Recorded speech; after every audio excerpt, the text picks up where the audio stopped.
अस्सलामु अलैकुम वरहमतुल्लाहि वबरकातुह। अल्हम्दुलिल्लाहि वहदह वस्सलातु वस्सलाम अला मन ला नबिय्य बअदह, अम्मा बाद। नाज़रीन किराम, हकीकी ज़िंदगी में आपका एक बार फिर इस्तक़बाल और खैर मक़दम है। आज की इस किस्त में आपके सामने सूरतुल फातिहा का जिक्र किया जाएगा। एक मुसल्ली जब औज़ुबिल्लाह और बिस्मिल्लाह पढ़ लेता है तो उसके बाद सूरतुल फातिहा का एहतमाम कुछ इस तरह करता है। अल्हम्दुलिल्लाहि रब्बिल आलमीन, तमाम तारीफ़ें उस अल्लाह के लिए हैं जो सारी कायनात का, तमाम जहानों का पालनहार है। अर्रहमान अर्रहीम, जो बहुत ज़्यादा रहम करने वाला और हद से ज़्यादा मेहरबान है।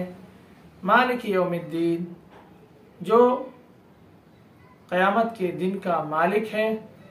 इय्याका नअबुदु व इय्याका नस्तईन, ऐ अल्लाह हम तेरी ही इबादत करते हैं और तुझसे ही मदद तलब करते हैं।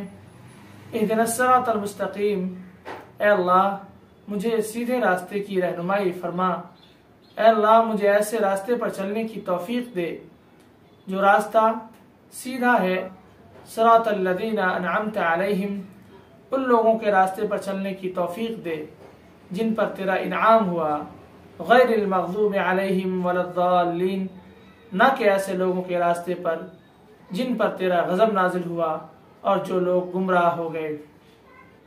इस सूरह का पढ़ना इमाम और मुक़्तदी दोनों के लिए वाजिब और ज़रूरी है, क्योंकि अल्लाह के रसूल ने वाज़े तौर पर अपने सहाबा इकराम से एक बार पूछा था कि क्या तुम लोग मेरे पीछे कुछ पढ़ते हो? तो सहाबा इकराम ने फरमाया जी हाँ। तो अल्लाह के रसूल ने उस मौके से कहा था कि सूरतुल फातिहा के अलावा कुछ भी ना पढ़ो। लिहाजा इस हदीस से पता चला कि अल्लाह के रसूल ने सराहतन इस बात की वजाहत की कि सूरतुल फातिहा का पढ़ना इमाम और मुक़्तदी दोनों के लिए ज़रूरी है। क्यों? क्योंकि ला सलात लिमन लम यक़रा बिफ़ातिहतिल किताब, कि जो शख्स सूरतुल फातिहा का एहतमाम अपनी नमाज में नहीं करता है, ऐसे लोगों की नमाज नहीं मानी जाएगी। ये वो सूरत है जो मुख्तलिफ तालीमात और कई नाहियों से हम सबों के लिए सबक का और दुरूस का ज़ख़ीरा है।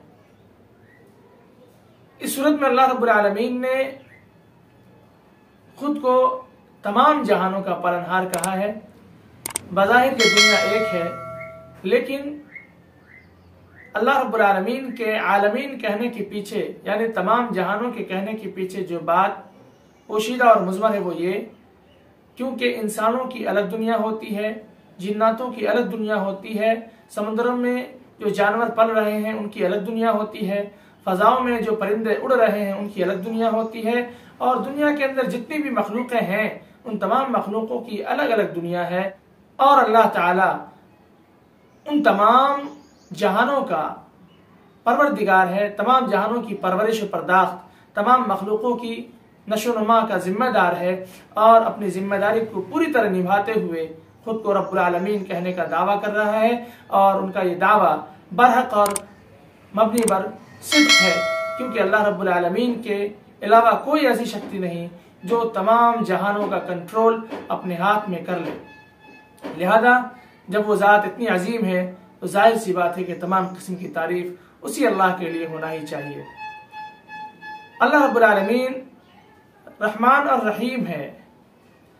रहमान का मामला रहीम के मुकाबले कहीं बड़ा है, क्योंकि अल्लाह रब्बुल आलमीन सिफत रहमान के ज़रिए दुनिया वालों पर भी रहम करता है और आखिरत में भी रहम करेगा। यानी अल्लाह रब्बुल आलमीन बरोज़ क़यामत मोमिनों पर रहम जो करेगा सिफत रहीम की बुनियाद पर करेगा। उसके बाद अल्लाह रब्बुल आलमीन फरमा रहे हैं कि अल्लाह ताला बरोज़ क़यामत का मालिक है।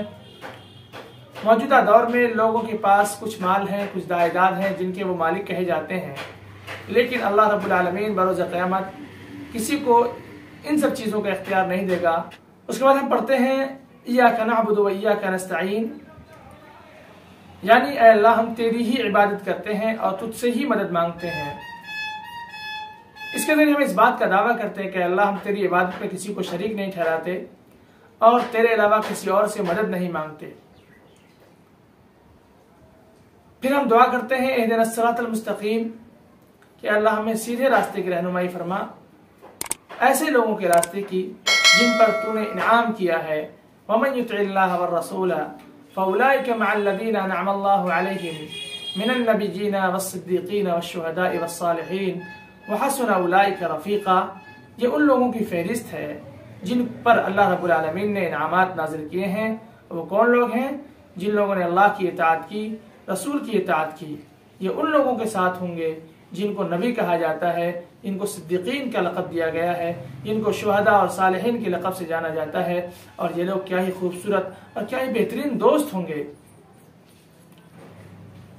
آگے پڑھتے ہیں غیر المغضوب علیہم ولا الضالین۔ اے اللہ ایسے لوگوں کے راستے پر چلنے سے ہمیں محفوظ رکھ جن پر تیرا غضب نازل ہوا، اور جو لوگ راہ راست سے سیدھے راستے سے بھٹک گئے اور گمراہ ہو گئے۔ مغضوب علیہم سے مراد وہ لوگ ہیں جنہیں ہم یہودی کے نام سے جانتے ہیں، اور ضالین سے مراد وہ لوگ ہیں جنہیں ہم نصارہ کے نام سے جانتے ہیں۔ یہ دونوں اللہ کے غضب اور اللہ کی ناراضگی کے شکار ہوئے۔ اس کی وجہ یہ تھی کہ یہودیوں نے جانتے بوجھتے ہوئے کہ اللہ رب العالمین کی جانب سے آخری رسول کی شکل میں جو ہم تک پیغمبر پہنچے ہیں محمد صلی اللہ علیہ وسلم ہیں، اس بات کو وہ اسی طرح جانتے تھے جس طرح ایک شخص اپنے بیٹے کو جانتا ہے کہ یہ ہمارا بیٹا ہے۔ اس کے باوجود بھی صرف عدوان، سرکشی اور عداوت کی بنیاد پر اللہ کے رسول کی رسالت پر ایمان لانے سے انکار کر دیا، اللہ کے رسول کی صداقت پر ایمان لانے سے انکار کر دیا، اللہ کے رسول پر جو قرآن کریم نازل ہوا اس قرآن کریم پر ایمان لانے سے انکار کر دیا۔